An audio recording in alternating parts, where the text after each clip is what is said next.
Hello दोस्तों, स्वागत है आपका फिर से एक और नए वीडियो में। और आज के इस वीडियो में हम बीए सेकेंड ईयर के राजनीति शास्त्र का जो द्वितीय पेपर है, ठीक है, तो इस पेपर से हम एमसीक्यूज क्वेश्चन के बारे में डिस्कस करेंगे।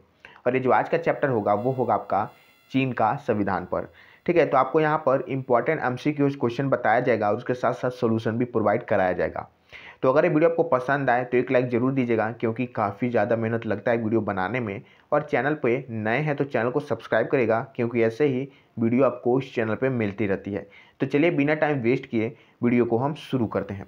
तो सबसे पहले एक और इम्पॉर्टेंट बात, सबसे पहले आपको क्या करना है, यहाँ पर हर एक चैप्टर को पढ़ना है। पढ़ने के बाद ही आपको एमसीक्यू क्वेश्चन देखना है, ताकि आपको ये आइडिया लग जाए कि कैसे क्वेश्चन बन रहे हैं और कितना हमें आ रहा है, ठीक है। तो यहाँ पर चलिए एक एक करके क्वेश्चन को समझते हैं और देखते हैं कि इसका आंसर क्या होगा। तो यहाँ पर जो सबसे पहला क्वेश्चन है, क्वेश्चन कह रहे हैं यहाँ पर चीन के वर्तमान संविधान में, यहाँ पर ऑप्शन है 138 अनुच्छेद 4 भाग और 1 प्रस्तावना, फिर बी है वो है 136 अनुच्छेद 2 भाग और 2 प्रस्तावना, और तीसरा है वो है 132 अनुच्छेद 1 भाग और 4 प्रस्तावना। यहाँ से आपको बताना है कि जो चीन का वर्तमान संविधान है उसमें कितने अनुच्छेद हैं और कितने भाग हैं और कितने प्रस्तावने हैं। तो यहाँ पर ऑप्शन ए आपका करेक्ट होगा, क्योंकि जो वर्तमान चीन का संविधान है उसमें टोटल 138 अनुच्छेद हैं, 4 भाग हैं और 1 प्रस्तावना भी उसमें जोड़ा गया है, ठीक है। अब चलते हैं नेक्स्ट क्वेश्चन पर। तो यहाँ पर जो नेक्स्ट क्वेश्चन है, नेक्स्ट क्वेश्चन कह रहा है यहाँ पर चीन के संविधान के किस अध्याय में सामान्य सिद्धांतों का ब्यौरा है, ठीक है। तो यहाँ पर जो प्रथम अध्याय है, ठीक है, जो प्रथम अध्याय है चीन का संविधान का, उसमें सामान्य सिद्धांतों का ब्यौरा दिया गया है, ठीक है। तो ऐसे एग्जाम में क्वेश्चन आएंगे।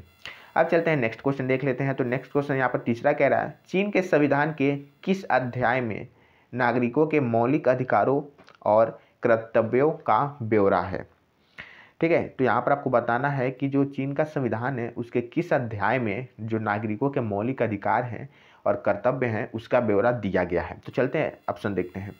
तो यहाँ पर जो ऑप्शन है होगा करेक्ट, वो होगा द्वितीय, यानी बी ऑप्शन आपका यहाँ पर सही होगा। अब चलते हैं नेक्स्ट क्वेश्चन पर। तो नेक्स्ट क्वेश्चन चौथा कह रहा है यहाँ पर चीन के संविधान के किस अध्याय में राज्य संरचना अर्थात सरकार के विधायी, कार्यकारी और न्यायिक अंगों का ब्यौरा है। तो यहाँ पर ऑप्शन सी आपका करेक्ट होगा, तृतीय, ठीक है। जो तृतीय अध्याय है चीन का संविधान में उसमें ये सब मेंशन किया गया है, ठीक है। अब चलते हैं नेक्स्ट देख लेते हैं।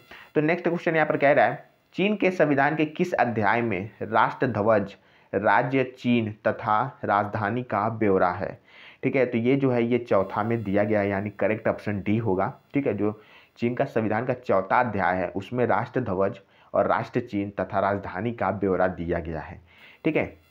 अब चलते हैं नेक्स्ट क्वेश्चन देख लेते हैं। तो नेक्स्ट क्वेश्चन छठवां कह रहा है संविधान संशोधन की प्रक्रिया का उल्लेख किस अनुच्छेद में किया गया है, ठीक है। जो संविधान संशोधन की प्रक्रिया है, जो प्रोसेस है, ठीक है, वो उसका उल्लेख किस अनुच्छेद में किया गया है। तो जो अनुच्छेद 64 है उसमें आपका ये, ठीक है, उल्लेख किया गया है। तो यानी ऑप्शन ए आपका यहाँ पर करेक्ट होगा। सातवां क्वेश्चन देख लेते हैं। तो सातवां क्वेश्चन कह रहे हैं यहाँ पर 1982 के नए संविधान के किस अनुच्छेद में यह घोषणा की गई है जनवादी चीन जनवादी लोकतांत्रिक तानाशाही वाला एक समाजवादी राज्य है जिसका नेतृत्व श्रमिक वर्ग के हाथों में है और जहां श्रमिकों तथा किसानों के बीच अटूट मैत्री का संबंध विद्यमान है। तो यहाँ पर ऑप्शन ए आपका करेक्ट होगा, प्रथम, ठीक है। नेक्स्ट क्वेश्चन देख लेते हैं। तो नेक्स्ट क्वेश्चन आठवां यहाँ पर कह रहा है नए संविधान के किस अनुच्छेद के अनुसार चीन के जनवादी गणतंत्र में संपूर्ण सत्ता जनता में निहित है। तो यहाँ पर ऑप्शन बी आपका करेक्ट होगा, अनुच्छेद 2 में, ठीक है। नेक्स्ट क्वेश्चन की तरफ बढ़ते हैं। तो 9वां क्वेश्चन यहाँ पे कह रहा है चीन बहुराष्ट्रीयतों वाला राज्य है जिसमें कितने राष्ट्रीयताएं निवास करती हैं। तो यहाँ पर करेक्ट ऑप्शन सी होगा, 56 राष्ट्रीयताएं निवास करती हैं। अब नेक्स्ट क्वेश्चन देख लेते हैं। तो 10वां क्वेश्चन यहाँ पे कह रहा है हान राष्ट्रीयता से जुड़े व्यक्तियों की संख्या कितनी प्रतिशत है, ठीक है। तो यहाँ पर एक गौर करने वाली बात है, हो सकता है अलग अलग बुक में थोड़ी बहुत इधर उधर दिया हो, जैसे यहाँ पर करेक्ट ऑप्शन है 93.3%, ठीक है। तो हो सकता है किसी बुक में इसके अराउंड दिया हो, ठीक है, लेकिन जो एग्ज़ाम में ऑप्शन आएंगे, ठीक है, अगर इसके अराउंड कोई ऑप्शन आपको मिलता है, ऐसा अगर ऑप्शन आपको नहीं मिलता है देखने को, कई बार होता है कि अलग अलग बुक में अलग अलग मेंशन किया रहता है, ठीक है, तो अलग इसका अराउंड होता है, ठीक है, तो आप उसे टिक लगा सकते हैं। ठीक है, तो यहाँ पर इसके लिए करेक्ट आंसर आपका दिया है वो है 93.3%। ठीक है, तो चलते हैं नेक्स्ट क्वेश्चन पे। तो 11वां क्वेश्चन यहाँ पे कह रहा है किसके अनुसार चीन की राजनीतिक व्यवस्था एक ही साथ लोकतांत्रिक भी है और केंद्रवादी भी। यह लोकतंत्र के आधार पर केंद्रवादी और केंद्रवादी निर्देशक के अंतर्गत लोकतांत्रिक है। ठीक है, आपको बताना है कि ये किसके अनुसार ऐसा कहा गया है। ठीक है, ये जो कथन है ये किसके द्वारा कहा है। तो पहला ऑप्शन है वो है चीनी नेताओं के द्वारा, बी है चीनी लोगों के द्वारा, सी है चीनी राष्ट्रपति के द्वारा और डी है इनमें से कोई नहीं। तो यहाँ पर ये जो कथन है वो चीनी नेताओं के द्वारा कहा गया है, यानी ऑप्शन यहाँ पर करेक्ट होगा। अब चलते हैं नेक्स्ट क्वेश्चन देख लेते हैं। तो 12वां क्वेश्चन कह रहा है संविधान के अध्याय 2 में किस अनुच्छेद तक नागरिकों के मौलिक अधिकारों तथा कर्तव्यों का वर्णन है। ठीक है, तो यहाँ पर ऑप्शन बी करेक्ट होगा। अनुच्छेद 33 से अनुच्छेद 36 तक ये सब मेंशन किया गया है। ठीक है, अब नेक्स्ट क्वेश्चन देख लेते हैं। तो 13वां क्वेश्चन यहाँ पे कह रहा है नागरिकों के मौलिक अधिकार व कर्तव्य को कितने भागों में बांटा गया है। तो यहाँ पर 4 भागों में बांटा गया है, ऑप्शन सी यहाँ पर करेक्ट होगा। 14वां क्वेश्चन देख लेते हैं। तो 14वां क्वेश्चन कह रहा है चीन के संविधान के किस अनुच्छेद के अनुसार चीन के सभी नागरिक कानून के समक्ष समान हैं। तो अनुच्छेद 33 के अंतर्गत, ठीक है, ये जो कानून है, ये जो नियम है वो लागू होता है।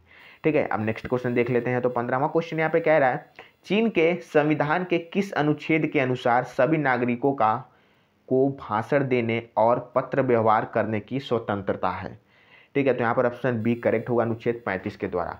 तो यहाँ पर एक गौर करने वाली बात है, जो भी अनुच्छेद वहाँ पर मेंशन है, जो चीन का संविधान है कि कौन सा अनुच्छेद में किस चीज़ का स्वतंत्रता दिया गया है नागरिकों को, ये सब आपको आना चाहिए, क्योंकि एग्जाम में इससे रिलेटेड क्वेश्चन पूछे जा सकते हैं। ठीक है, तो ऐसे में आप क्या करें, ज़्यादा से ज़्यादा जो अनुच्छेद है कि कौन सा अनुच्छेद में कौन सा नियम आता है वो अच्छे से पढ़ लें। ठीक है, ताकि आपको पेपर में कोई भी दिक्कत ना हो। ठीक है, यहाँ पर पेपर में आपको पता है कि जो ऑप्शन आते हैं थोड़ा घुमा फिरा के आते हैं कि आपको वहाँ पे कंफ्यूज कर देते हैं, तो ऐसे में आपको अच्छे से पढ़ लेना है। मैं गारंटी देता हूँ कि आपका पेपर अच्छा ही होगा। ठीक है, अब चलते हैं नेक्स्ट क्वेश्चन पे। तो 16वां क्वेश्चन यहाँ पे कह रहा है चीन संविधान के किस अनुच्छेद के अनुसार 18 वर्ष की आयु प्राप्त कर लेने पर प्रत्येक स्त्री पुरुष को मत देने व किसी भी पद के लिए चुनाव लड़ने का अधिकार प्राप्त है। ठीक है, तो यहाँ पर अनुच्छेद जो 34 है इसके अंतर्गत ये जो आपको यहाँ पर जो स्वतंत्रता है जो मैंने ऊपर बताया है ये मेंशन किया गया है। ठीक है, हम नेक्स्ट क्वेश्चन देख लेते हैं। तो 17वां क्वेश्चन यहाँ पे कह रहा है चीन संविधान के किस अनुच्छेद के अनुसार चीनी नागरिकों के लिए अंतर्करण की स्वतंत्रता अर्थात धार्मिक विश्वासों की स्वतंत्रता प्रदान की गई है। तो अनुच्छेद 36 जो है इसके अंतर्गत ये जो यहाँ पर स्वतंत्रता है ये प्रोवाइड कराया गया है जो चाइनीज़ लोग हैं। ठीक है, अब नेक्स्ट क्वेश्चन देख लेते हैं। तो यहाँ पर जो 18वां क्वेश्चन कह रहा है वो कह रहा है चीन संविधान के किस अनुच्छेद में आलोचना का अधिकार दिया गया है। ठीक है, तो यहाँ पर ऑप्शन आपका सी करेक्ट होगा, अनुच्छेद 41वां के। एक बात और, ये जो क्वेश्चन आते हैं, ठीक है, ये थोड़ा रिवर्स करके भी आ सकते हैं। जैसे यहाँ पर मैंने आपको बताया है कि आपको यहाँ पर मैंने ये क्वेश्चन लिखा था कि चीन संविधान के किस अनुच्छेद में आलोचना का अधिकार दिया गया है। तो यहाँ पर अनुच्छेद 41। ऐसे भी क्वेश्चन आ सकता है कि जो अनुच्छेद 41 है उसमें किस चीज़ का अधिकार चीनी लोगों को दिया गया है। ठीक है, तो ऐसे आपको पढ़ना है ताकि आपको दोनों तरफ से अगर क्वेश्चन बन रहे हैं तो आप बिना किसी कन्फ्यूजन के सॉल्व कर सकें। ठीक है, तो ऐसे भी आपको पढ़ना है। अब चलते हैं नेक्स्ट क्वेश्चन पे। तो 19वां क्वेश्चन कह रहा है चीन संविधान के किस अनुच्छेद में काम करने या रोजगार पाने का अधिकार दिया गया है। तो जो अनुच्छेद 42 है इसमें ये सब मेंशन किया गया है। ठीक है, अब 20वां क्वेश्चन देख लेते हैं। तो 20वां क्वेश्चन कह रहा है यहाँ पर चीन संविधान के किस अनुच्छेद में विश्राम और अवकाश का अधिकार दिया गया है। तो अनुच्छेद 43 में ये सब दिया गया है। ठीक है, नेक्स्ट क्वेश्चन देख लेते हैं। तो 21वां क्वेश्चन कह रहे हैं यहाँ पर चीनी संविधान में शिक्षा पाने का अधिकार किस अनुच्छेद में दिया गया है। तो अनुच्छेद जो 46 है इसमें शिक्षा पाने का अधिकार चीनी लोगों को दिया गया है। ठीक है, अब 22वां क्वेश्चन देख लेते हैं। तो 22 वाला क्वेश्चन कह रहा है चीनी संविधान में वैज्ञानिक, तकनीकी और कलात्मक कार्य की स्वतंत्रता किस अनुच्छेद में दिया गया है। तो जो अनुच्छेद 47 है इसमें आपको ये स्वतंत्रता जो मैंने ऊपर बताया है ये सब दिया गया है। तो ऐसे एग्जाम में ज़्यादातर क्वेश्चन पूछे जाएंगे क्योंकि जो ये आपका राजनीति शास्त्र होता है उसमें ऐसे ही क्वेश्चन ज़्यादा होते हैं। ठीक है, तो यहाँ पर 23वां क्वेश्चन देख लेते हैं। तो 23वां क्वेश्चन कह रहा है चीनी संविधान में स्त्रियों के अधिकार किस अनुच्छेद में वर्णन किया गया है, यानी जो यहाँ पर स्त्रियों का अधिकार है वो किस अनुच्छेद में, तो यानी अनुच्छेद 48 में ये सब बताया गया है। ऑप्शन ए आपका यहाँ पर करेक्ट होगा। अब चलते हैं 24 क्वेश्चन देख लेते हैं। 24वां क्वेश्चन कह रहा है राज्य परिषद का कार्यकाल राष्ट्रीय जनवादी कांग्रेस की भांति कितनी वर्ष है, तो यहाँ पर ऑप्शन डी करेक्ट होगा 5 वर्ष। ठीक है, अब चलते हैं लास्ट क्वेश्चन देख लेते हैं 25वां। तो ये कह रहा है चीन की राजनीति में साम्यवादी दल ही नीति निर्धारित करने वाला और उसे कार्य रूप में परिणत करने वाला केंद्र है। ये किसका कथन है? आपको याद होगा जो प्रीवियस पेपर हुए हैं, चाहे वो बीए सेकेंड ईयर का हो चाहे बीए थर्ड ईयर का हो, उसमें ज़्यादातर जैसे समाजशास्त्र का पेपर हुआ उसमें ज़्यादातर ऐसे क्वेश्चन आए थे कि कोई ऐसा वाक्य दिया रहता था, आपको बताना था ये किसका कथन है, यानी किसके द्वारा कहा गया है। तो ऐसे क्वेश्चन भी बने हैं इस चैप्टर से, जैसे ये क्वेश्चन मैंने आपको बताया है। तो यहाँ पर ऑप्शन ए करेक्ट होगा, वार्ड और मैक्रीडीज के द्वारा ये कथन किया गया है। तो ऐसे भी क्वेश्चन आ सकते हैं पेपर में। ठीक है, कोई गारंटी नहीं है कि 100% आएगा और ऐसी भी गारंटी नहीं है कि नहीं आएगा। ठीक है, तो आ सकता है। तो ऐसे भी क्वेश्चन आप पढ़ें और अनुच्छेद के पर मैंने जो क्वेश्चन बताया वैसे भी क्वेश्चन पढ़ें। ठीक है, आपको बुक पढ़ के ही जाना है, ऐसा नहीं कि डायरेक्ट आप यूट्यूब पे जाएं, डायरेक्ट वीडियो देखें और पेपर देने चले जाएं।